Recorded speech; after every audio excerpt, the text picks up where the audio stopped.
that they can drink, and then sort of like going up to that, then it's like they can drink 5 units of milk, and essentially if you iterate through the entire array, then you can eventually get your solution at the very end. So I guess approaching it from like the bottom up. I don't know if that was... It's definitely sort of tricky to explain these, but I think that's a good way to put it. We kind of touched on this before, but how much sort of, as an estimate, how much time did you spend practicing for the USACO and preparing for the competitions? Would you say this was like a really heavy time commitment to something compared to like the Math Olympiad? Because I know like Math Olympiad people Definitely not. Like every day after school they would go Math out and cricket. is so cutthroat. If you don't practice 6 hours a day, you'll fall behind. So for USACO, I think if you want to make it to platinum or gold, you don't need that much. You don't need that much time commitment. You can probably study like a good amount of time. Like not like you don't have to even do it every day. Once a week, twice a week. I don't know. How many hours? No, I don't know. And you can like get to those divisions. The higher level you go, the more time you need to spend to progress. Because at every new division, there's a new set of algorithms. That's also a larger set of algorithms. I don't have a good amount of hours. So would you say you spent like 2 hours? Okay, wait, stop. It really depends on you. So how well do you understand algorithms that you might have to use? I would say if you're trying to go to the silver level, maybe you just do a few problems every week consistently before the competition. That doesn't take very long. It's usually about maybe you take, I don't know, 15 minutes a day or 20 minutes every other day. That'll get you there. For higher levels, I wouldn't know, but I would assume it takes longer than that based on what you said. Maybe you have to study more algorithms. Maybe. It's mainly just studying the algorithms part of it, though. Like, you just gotta understand the algorithms that you think are going to be on the actual phone. Like, usually you can know, as Patrick had said, for gold, right? Like, you know it's going to have a lot of dynamic programming, so you better have that down. But there's other concepts mixed in as well that you should probably know, and as long as you have a firm understanding of them, usually you can do pretty well in the contest. And so it's a matter of studying the problems, getting to know the problems, getting to know how to identify which ones you have to use, and then knowing how to use the actual algorithms. All right, yeah, that's good to hear. So one thing, so do any of the parents in the audience here or online have any questions to ask the panel? Also, for those who are listening online, you guys can type questions into the GoToWebinar chat. I have a question. How early, what age did you start programming, and how did that sort of, you talked about taking classes, how did that line up with, did you just practice initially and then start taking classes and then go to the competitions, or did any of you just go to the competition, bomb, and then decide you needed to take classes? Repeat the question for the Yeah. online. So the question was, at what age did we start learning computer science, and what was sort of the process of learning to get to the point where we would like doing the USACO? Did you guys start first doing the contest and then doing the practice problems and then taking the classes, or what was just your pathway towards getting into where you are now? Well, I started taking computer science classes with KTBYTE back, how many years ago? 2, 3, 2.5, 3? Something like that. I must have been in 7th grade then, but it was like February of my 7th grade is when I started. And from there, I just kept taking classes with KTBYTE, progressing from CS00 all the way through CS02B. And after that, that's kind of the end of their standard classes, where then you move on to like USACO. So that was the next step for me, was just immediately going to USACO without even having an experience taking the USACO exam. I took a class with them to prepare for my first time taking the USACO exam. So instead of taking it and then realizing, wow, I need to take a class, I took the class realizing that I definitely need to take the class before even attempting it if I wanted to get anything done. Yeah, I started coding I just started taking lessons from KTBYTE, I think the summer before my 7th grade. But I didn't really get into USACO until we started doing that in class, which was I was taking CSO3, which is a discontinued course at this point, but that's when I believe that's when we were first introduced to USACO. So I, like Jackson, took it through after KTBYTE. In the classes, we were talking about it and said, oh, you guys should try this kind of competition online. And then I tried it and did not do too well, I think. And then so that's kind of when it started for me. But I think a lot of people here, maybe, I don't know exactly, but I'm gonna guess that a lot of people like got introduced to it through KTBYTE because USACO isn't really that public of a competition. Like, you hear about Math Olympiad and Science Olympiad all the time, but probably because like just CS in general is a smaller field. In general, I found that USACO is not really that publicized, and a lot of people I know who've taken it have taken it through like when somebody in a class says you could try this course or try this competition out, that's where they first got introduced to it. I definitely agree with that about how CS isn't as the CS Olympiad definitely not as known as like the Math Olympiads. I moved here from Pennsylvania last year. In Pennsylvania, no one did USACO. Never heard of it. No one did programming in general, really. They like it was really like the resources like Massachusetts, California Bay Area. Those are like the powerhouses of computer science. And if you actually see who takes USACO, that's like Bay Area is like 50%, like a huge percentage. And so I think one thing is if you know about USACO and you know programming concepts, take advantage of the fact that not a lot of other people do in the U.S. And I think that's also one of the reasons why it might be easier to progress than math Olympiads or math competitions in general. And yeah, and it still looks very good because it still requires a high level of thinking. So would you think there's sort of a certain type of person that you would recommend to take the USACO? Or would you just be like, oh, this is a great time to try it, everyone should go and give it a shot? I would say if you're someone who's like, I guess, if you're a logical thinker and you're like thinking, hey, how do I do this faster? Like, I need to go to 5 places in my house. What's the fastest way around there without as much walking? So 2 rooms upstairs, 3 rooms downstairs, like, I don't know. Like, if you think like that, USACO is what you should do. Can't disagree with that. Okay, so one of the parent questions was, how much math do you need to do the USACO? Like, how much math do you need to know? You definitely need to know some math, but I wouldn't say that you need to know like quite a lot. Mostly what you need to know is just computer science algorithms and like how math will factor in. As long as you have like a general or like good understanding of good math concepts for this time, then you'll get along well. Add on to that, it's good to know math to understand performance of your algorithms. So when you're like thinking about that first implementation, you need to be able to like, I guess, just multiply the number of times your for loops runs to see how long it might take, and then afterwards when you're going through different algorithms to like understand what logarithmic time means versus linear time and things like that. The math knowledge you need for the USACO is a lot less heavy than you would need for other dedicated competitions in those areas. I think, especially in the lower levels, you don't actually need that high of a math starting point in order to get engaged in them.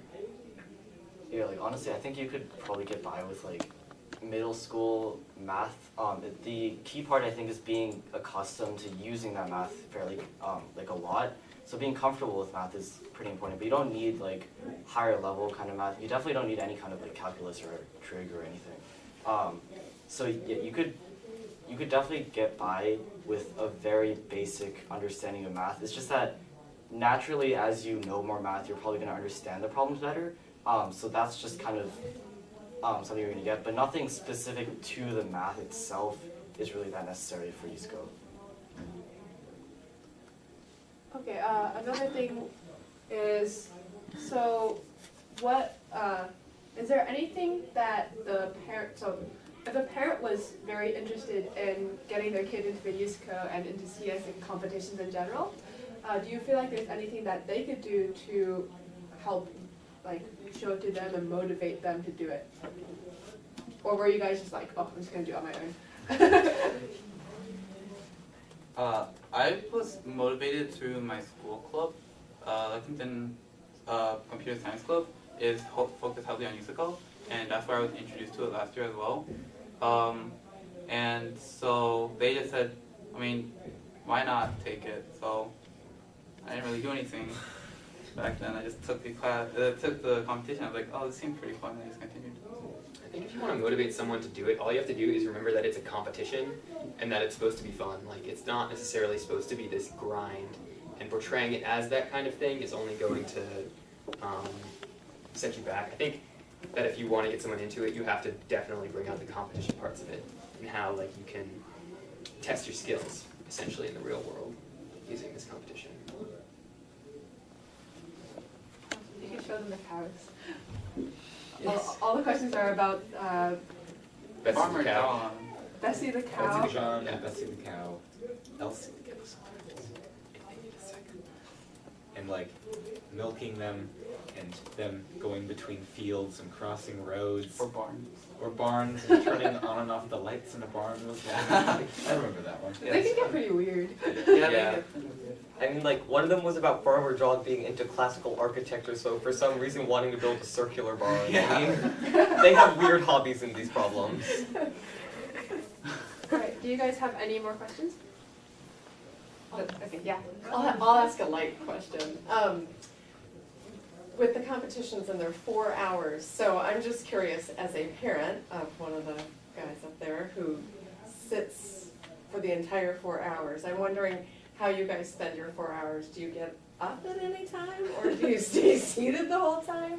Yes. And how do you find to keep your brain like into it? And so how do you approach your 4 hours? I'd love to hear everybody. Coffee helps. Repeat the question. I mean, you might. Betsy, repeat the question. Oh, sorry, yeah, the question was, during the 4 hours that the USACO competition is, which is a pretty long time for sitting down and coding, what do you do to keep yourself going throughout that process? So I guess as I said before, like coffee helps, but I found that like getting up and just walking around while you think might be better than just like staring at your computer screen. But I guess it varies from person to person because it's really how you can get yourself like into that very deep mode of thought. So I've noticed that when people do these kind of competitions, after a while you start to get, your mind starts to get tired, and the later problems especially will be more difficult than the ones at the beginning. So I think the most important thing to do is make sure that you can take breaks and clear your mind so that when you do approach these problems, you're approaching them with a new frame of mind or a new reference point, as opposed to bringing all your fatigue essentially from the last problem with you. So take breaks, yeah, bottom line. Yeah, and to prepare for like a contest, like you take a contest during a weekend, but you can choose any time you want. So make sure that the night before you get a huge amount of sleep. Like during the contest, maybe have food with you. I don't know, eat lunch while I do it. And in the middle, 4 hours is a long time for 3 questions. Although you need like that time to think.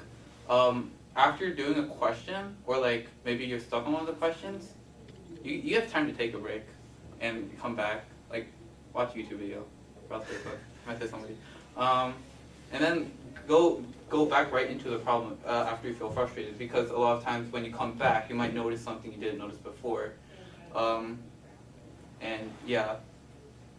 Aside from the very high-level strategies such as watching YouTube videos, are there certain things you do like during the competition to sort of, well, what are some other like strategies you use for the competition itself? Do you maybe read all the questions first, or do you like write out try to write out the solutions on paper before you code them? Like, do you have any sort of tips and tricks for our students who might want to like do well as you guys? Yeah. So I'll go into some tricks for specific like USACO. You always make sure you read the question several times. Yeah, and all of them at first before, because I've spent too many hours realizing. Wait, I misread the question. So, and then you might end up having to rewrite everything, or maybe you just have to rewrite a small part. But just reread the question over and over again. Make sure you know what the input is, because a lot of times after you finish the question, hey, you know what you want to do. You read in the input. You saw they're giving you something else, but and then you're solving the wrong kind of question. And yeah, it can get messy. And also, as you get more experience doing questions, a way to figure out the general type of algorithm is by looking at the size of the input. Like usually they'll give you, it says this next number will be a number between 1 and a million or something. But you know, because you have like 1 or 2 seconds, you can only do up to like 2 million iterations. So it has to be like an O of n operation. You can't do 2 for loops of that one variable. That'll take way too long. Like if you see a number that's like 20 or less, then you'll think, wow, this could be like 2 to the 20. It probably is 2 to the 20. Yeah. Usually I've seen 20 a lot, and almost every time it's been traveling salesman.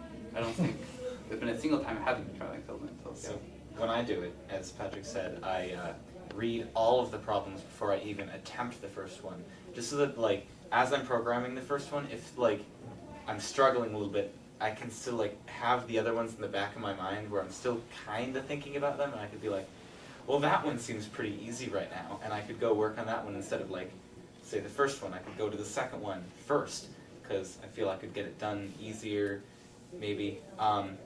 During the competition, it's like, if you're stuck on a problem actually, typically you do need to understand the sample input, but you also need to be able to design your own input, because thinking about making your own input to a problem really helps, because you can like trick yourself and be like, what if I place these two things in this specific spot that'll really like maybe test the limits of my program, figure out the specific scenarios that break your program and cause it to not produce the desired result. You need to be able to pretty much make these like inputs so that you break your own program in order to find what's wrong with it. I mean, I think for that purpose, having paper is really useful, unless you're really good at using paint or something. I would recommend having a bunch of paper so that you can actually manually do out, like if you're trying to do, if you have like a really weird test case and you want to figure out what it's supposed to say, you can, most of the problems you should be able to do out like manually, as long as you don't start increasing the input to like millions and billions. But like for very basic but weird cases, you can usually do those by hand, and then you can verify with your program, oh, does this program like actually do that? And if it doesn't, that shows you, oh, that's where the problem is, and not like some other piece of code that I was looking at. Like for one of the problems I can remember, as I was solving it, I couldn't find out why some of the test cases weren't turning green, basically. So I was designing my own sample input, and I came across an input that broke my program completely and wasn't producing the desired answer at all. So I was able to like step by step go through exactly what my program is doing, find the error, and have those answers light up green. That was such a good feeling. Yeah, and piggybacking off what Sky said, paper really does help, because half the time when I'm reading that problem for like the first time, half of it will just go over my head. Having a piece of paper to like draw a diagram out to help you come up with your algorithm, really understand what's going on, is really a great thing to have when you're doing USACO. Especially since a lot of the problems are kind of like, I guess, visual almost, especially with like pathfinding, that kind of thing. You're going to be able to, if you're just looking at the text, most of the time they don't provide like a picture of what's actually happening. So if you draw it out yourself, you can understand like, oh, so that's where Bessie is, that's where the barn is. Oh, so you want to find some kind of path there. Whereas if you're just looking at the text, it's really hard to visualize. All right, we're running low on time, but do you have any last questions? Yeah. Yeah, what language do you normally program in? Okay, so the question was, what language do you guys do the USACO in? I mean, Do they give you options? they give you lots of options actually. I do it personally in Java. I know they support C++, right? And Python, Pascal, I think, maybe Pascal. I don't. Ruby. Yeah. Wait, do they? No, they didn't. Never mind. I don't think No, they sorry. would support But it. I was thinking of code versus never mind. They discourage Python though. Yeah, they discourage Python because Python is really slow in taking input. That's the biggest issue with Python. And also, so yeah, another thing. If you're doing Java, don't use scanner. That's too slow. So like that's one of the things about taking input and output. Scanner itself is too slow, but the reason why people use it is because it's safe. So yeah, there's other options you can do, and I myself have a template for Java. The template, I make my own class for input, which is like scanner, but not as slow. Yeah. This is only for platinum.